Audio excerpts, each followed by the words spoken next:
Hello friends, welcome to civilian classes.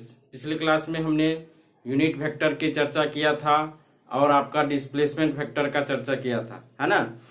तो हम लोग इंजीनियरिंग मैकेनिक्स में अब आगे हम लोग पढ़ेंगे कि आपका किस तरह से हम लोग स्केलर प्रोडक्ट दो वेक्टर का निकालते हैं या उसको डॉट प्रोडक्ट बोलते हैं, ठीक है। उसके बाद हम लोग क्रॉस प्रोडक्ट पढ़ेंगे, लेकिन उससे पहले आज हम एक क्वेश्चन डिस्कस कर रहे हैं जो आपने अभी तक कॉन्सेप्ट पढ़ा है। देखिए क्वेश्चन है, a boat is rowed at a velocity of 20 kilometre per hour, 20 kilometre per hour across a river, है ना। The velocity of a stream is 8 kilometre per hour, 8 kilometre per hour. Determine the resultant velocity of the boat, है ना। क्या बोला कि मान लो ये आपका रिवर है और कोई बोट जो है इसको कितना वेलोसिटी से क्रॉस कर रहा है, 20 किलोमीटर, है ना। मान लेते हैं आपका ये रिवर है और कोई बोट इसको 20 kilometre across the river 20 kilometre, है ना, पर आवर के स्पीड से क्रॉस कर रहा है, ठीक है। और कह रहा है कि the velocity of a stream is 8 kilometre per our.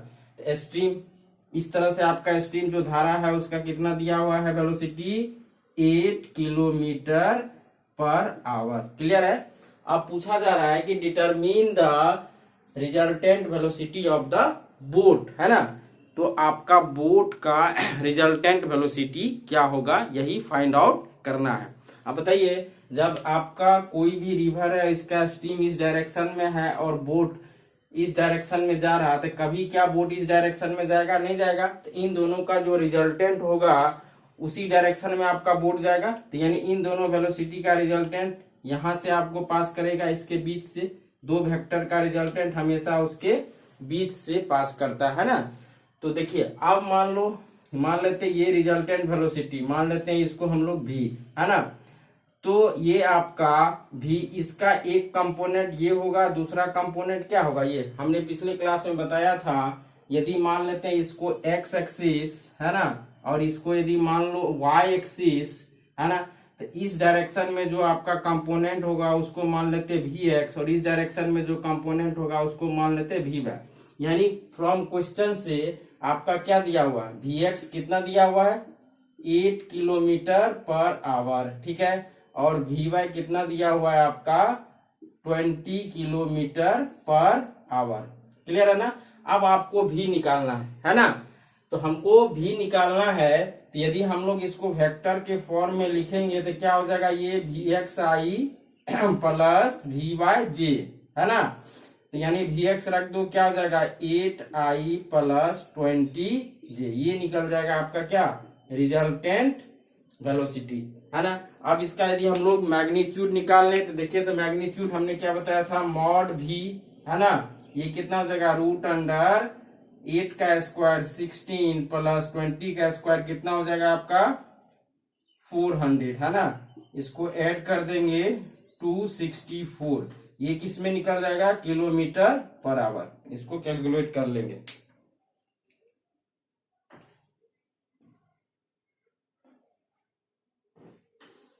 ठीक है, ये समथिंग आप इसको निकालेंगे, ये 21.54 किलोमीटर पर आवर आएगा।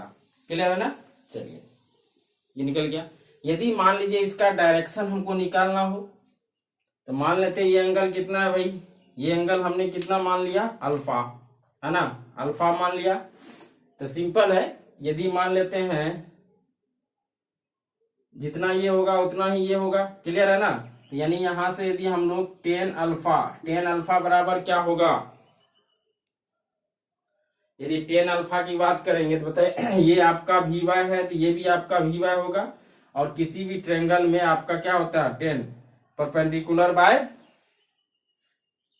क्या होता है, बेस, है ना। क्या हो जाएगा आपका V Y divided by V X, है ना। तो यानी यहां से अल्फा निकालेंगे tan inverse V Y divided by V X. अब इसमें वैल्यू रख दो, तो ये क्या हो जाएगा आपका, alpha equal to 10 inverse V Y का वैल्यू कितना है 20/8 इसका हम लोग कैलकुलेट कर लेंगे। यदि मान लो डायरेक्शन, अभी सिर्फ क्या पूछा, determine the resultant velocity of the boat. यदि वेक्टर के टर्म में देखेंगे तो उसका मैग्नीट्यूड और डायरेक्शन दोनों निकाल के आपको दिखाना पड़ेगा। लेकिन यदि सिर्फ आपको मैग्नीट्यूड की बात होगी तो वो कितना हो जाएगा, 21.54 किलोमीटर पर आवर। क्लियर? इसको आप सॉल्व कर लेंगे, इसका आंसर आएगा 68.2, है ना, 68.2 डिग्री। क्लियर? अल्फा। वो किस डायरेक्शन से? स्ट्रीम के डायरेक्शन से। ठीक,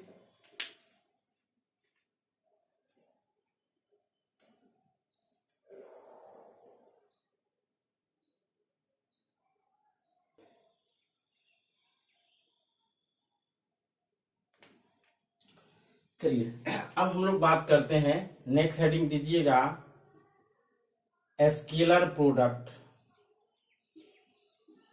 स्केलर प्रोडक्ट या इसको हम लोग डॉट प्रोडक्ट भी बोलते हैं। क्या बोलते हैं?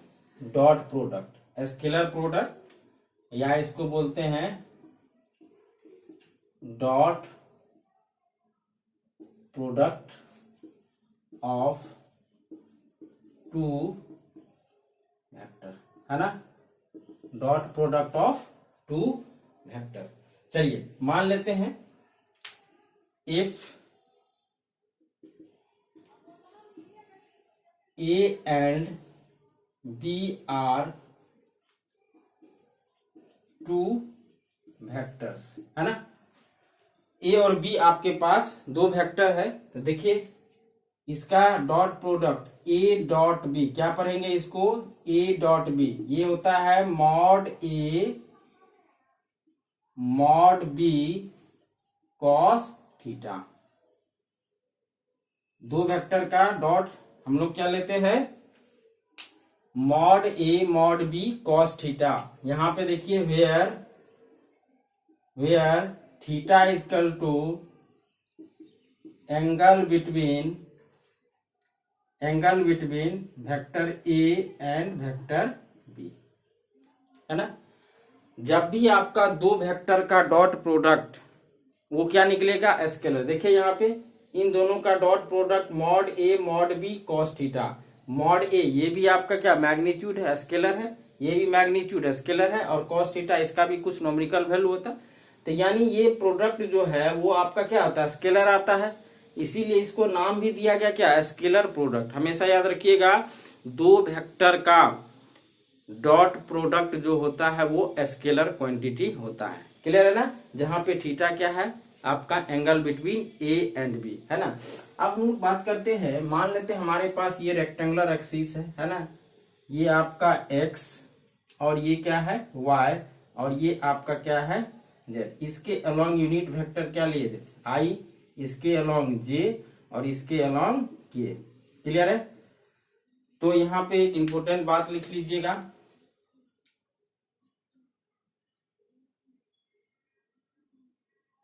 देखो I डॉट I मतलब I डॉट I के साथ I equal to J dot J, है ना, equal to K dot K। इस सब का वैल्यू होता है 1 के बराबर। किसके बराबर होता है, 1 के बराबर। ठीक है, 1 के बराबर होता है। क्लियर है।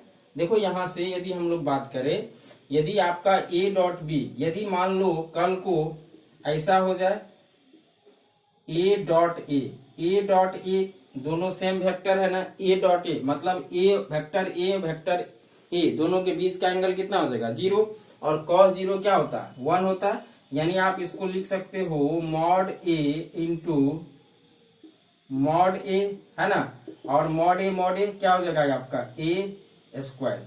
इसको भी आप याद रखेंगे, है ना। उसी कॉन्सेप्ट पे ये बताया गया I डॉट I, क्योंकि मॉडुलस ऑफ I 1 होता है, मॉडुलस ऑफ J 1 होता है, मॉडुलस ऑफ K क्या होता है आपका 1 होता है। बाकी यदि हम लोग कोई पूछ दे कि भाई I डॉट J या J डॉट K या K डॉट I क्या होगा, देखिए I और J के बीच में कितना 90 डिग्री, आई और जे के बीच में 90 डिग्री और जे और के बीच में 90 डिग्री, यानी cos 90 क्या हो जाएगा 0। ये सभी का वैल्यू क्या हो जाएगा आपका 0।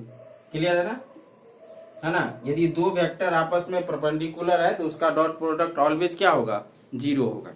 इस चीज को हमेशा याद रखना है। क्लियर।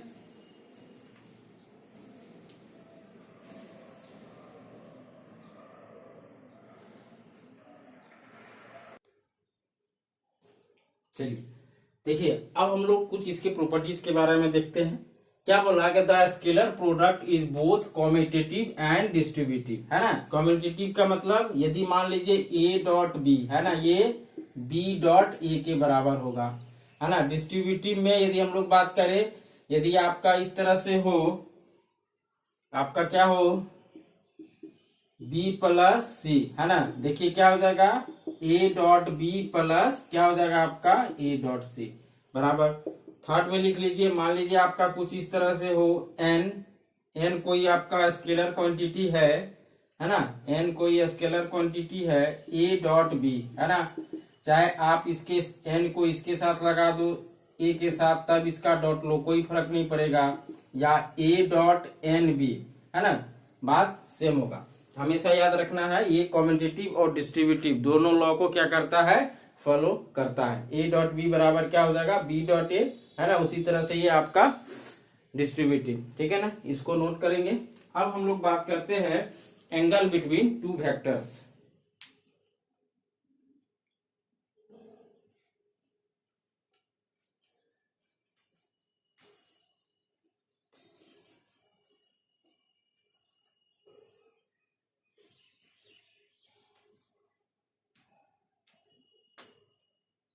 चलिए,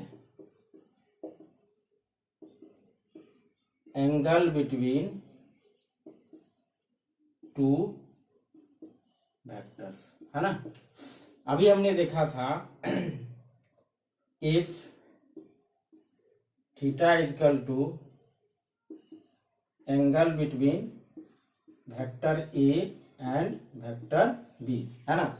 देखिए आपने क्या देखा था, ए डॉट बी बराबर होता है mod A mod B cos theta, होता है ना। तो यहां से यदि हम लोग निकालना चाहे एंगल, तो कॉस थीटा बराबर क्या हो जाएगा mod sorry A dot B divided by mod A mod B, है ना। इस चीज को याद रखिएगा। और यहां से आप क्या कर सकते हैं, दो वेक्टर के बीच एंगल फाइंड आउट कर सकते हैं।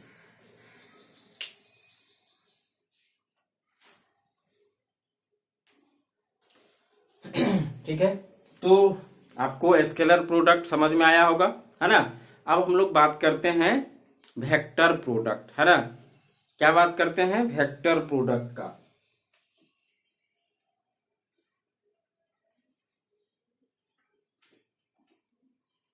इस सभी पे हम लोग क्वेश्चंस करेंगे। पहले थ्योरी हम लोग पढ़ लेते हैं। नेक्स्ट हेडिंग दीजिए vector product of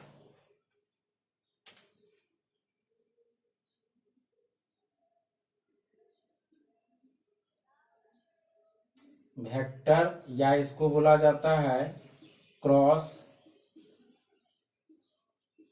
product of two vectors, है ना, two vectors. If A and B are two vectors, if A and B are two vectors. आपके पास ए और बी दो वेक्टर है ना। तो देखिए इसका जो वेक्टर प्रोडक्ट या क्रॉस प्रोडक्ट डिफाइन किया गया है, इसको पढ़ेंगे ए क्रॉस बी। क्या पढ़ेंगे ए क्रॉस बी, है ना। ये इक्वल टू होता है modulus of A modulus of B sine theta और एन कैप समझिएगा, है ना। अब यहां पे हमने एन कैप, यहां से यहां तक यदि बात करें तो ये स्केलर क्वांटिटी है, लेकिन एन कैप आने की वजह से ये पूरा का पूरा क्या हो गया वेक्टर हो गया।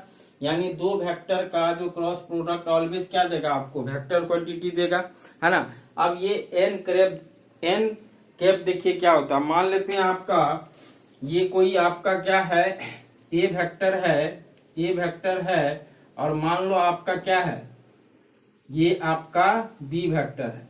आप क्या ले रहे हो, ए क्रॉस बी, ए पे हाथ रखेंगे, है ना, और बी के तरफ ऐसे ए क्रॉस बी। देखिए मेरा अंगूठा किधर है, बोर्ड के परपेंडिकुलर आउटवर्ड डायरेक्शन, क्या है, आउटवर्ड डायरेक्शन।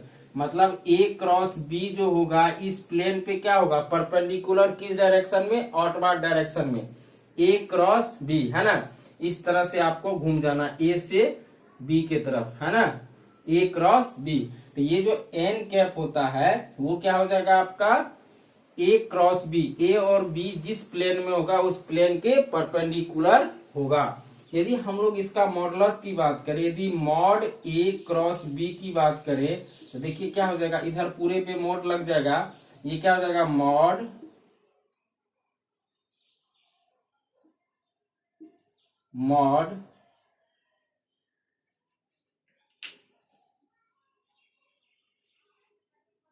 देखिए यहाँ पे क्या हो जाएगा, ये mod A mod B sine theta N cap, सभी पे मॉड लेंगे, ये मॉड हो जाएगा, क्या हो जाएगा, ये mod A mod B sine theta और एन कैप यूनिट वेक्टर उसका मॉडुलस 1। यानी ये क्या हो जाएगा, इसको याद रखेंगे, modulus of A cross B, है ना, मैग्नीट्यूड इसका क्या होगा, ठीक है। ये होता है आपका स्केलर वेक्टर प्रोडक्ट या क्रॉस प्रोडक्ट।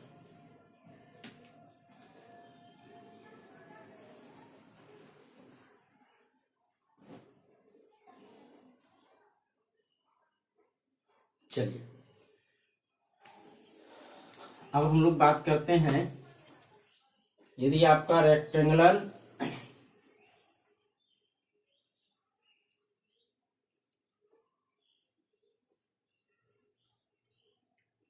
मान लीजिए आपका ये रेक्टेंगुलर कोऑर्डिनेट सिस्टम है,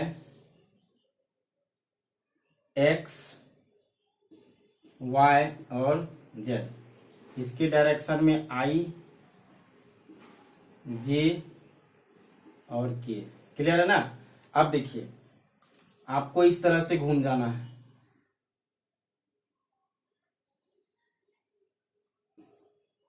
आई क्रॉस जे, ठीक है, आई क्रॉस जे, देखिए यहाँ पे I cross J perpendicular to X और वाई, है ना। तो ये और एक्स और वाई पे परपेंडिकुलर क्या होता है, जेड। तो यानी ये आई क्रॉस जे क्या हो जाएगा, किसके बराबर हो जाएगा, के बराबर, ठीक है। उसी तरह से जे क्रॉस के किसके बराबर हो जाएगा, आई के बराबर, के क्रॉस आई ये किसके बराबर हो जाएगा, जे के बराबर। ये तीनों चीज आप याद रखेंगे, क्लियर है ना। कैसे होगा हमने समझ लिया, जैसे आई क्रॉस जे, है ना, जैसे यहाँ पे समझिए ये का आई क्रॉस जे, इसको आप क्या लिखेंगे, मॉड आई मॉड जे, और आई और जे के बीच में कितना एंगल बनता है, 90, क्या हो जाएगा, साइन 90 डिग्री। और आई और जे के परपेंडिकुलर वेक्टर यूनिट वेक्टर क्या हो जाएगा, के। ये सारे का मैग्नीट्यूड 1 होगा, तो ये बराबर कितना हो जाएगा, के, ठीक है ना। उसी तरह से आप सबको कर सकते हैं, ठीक है।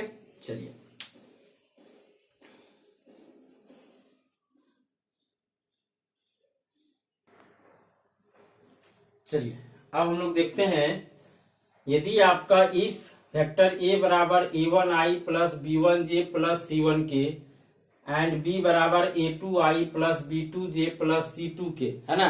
जब दो वेक्टर इस तरह से देगा तो देखिए ए क्रॉस बी, हम लोग ये डिटर्मिनेंट फॉर्म को सीखेंगे, है ना। दो वेक्टर आपका, तो उसका हम लोग डिटर्मिनेंट से वैल्यू निकाल सकते हैं। जैसे मान लेते हैं फॉर एग्जांपल आपका एक छोटा सा वेक्टर ए बराबर है, मान लेते हैं 2i प्लस 3j - 4k, है ना। और आपका b का वैल्यू है 2i + 5k। क्लियर है ना, 2i + 5k ये दिया हुआ है। तो आपको हम यदि कोई भी a क्रॉस b निकालना हो तो हम लोग क्या करेंगे, डिटर्मिनेंट देखिए क्या बोला, कैसे लिखेंगे इसको, i j k, ठीक है ना। वेक्टर a का जो कंपोनेंट है 2 3 - 4 क्या हो जाएगा, 2 3 - 4, है ना। और आपका b क्या हो जाएगा यहाँ पे 2। अब बताओ इसमें i का कॉफिशिएंट, सॉरी j का कॉफिशिएंट क्या है, 0 है ना।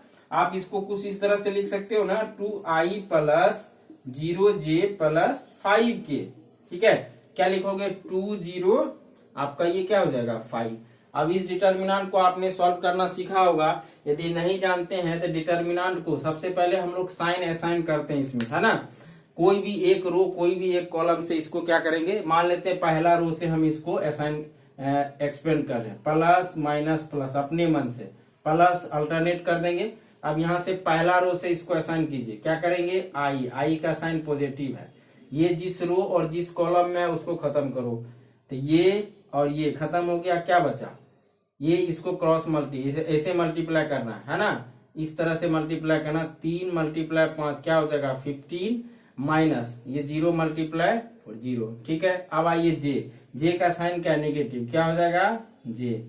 अब ये जिस रो जिस कॉलम, ये और ये खत्म, क्या बचा 2 × 5 10 माइनस 2 × -4 क्या होगा, -+4, क्लियर। उसके बाद आइए प्लस के, है ना, प्लस के, देखिए यहाँ पे ये और ये, है ना। आपका क्या हो जाएगा, ये जिस रो और जिस कॉलम में के ये और ये खत्म हो गया, क्या हो गया ये 0, है ना, -6। अब इसको सिंप्लीफाई कीजिए, कितना आ गया 15i, है ना। ये हो जाएगा -18j और ये क्या हो जाएगा -6k। ये क्या हो गया आपका फाइनल। तो यदि मान लो कोई भी वेक्टर आपका इस तरह से दिया हुआ है तो आप इससे क्या निकाल सकते हो, क्रॉस प्रोडक्ट। और यदि मान लो कल को मैग्नीट्यूड पूछेगा तो हम लोग मैग्नीट्यूड इसको निकाल लेंगे, क्लियर है ना। चलिए ये हो गया। अब हम लोग बात करते हैं कुछ प्रॉपर्टीज पे, ठीक है।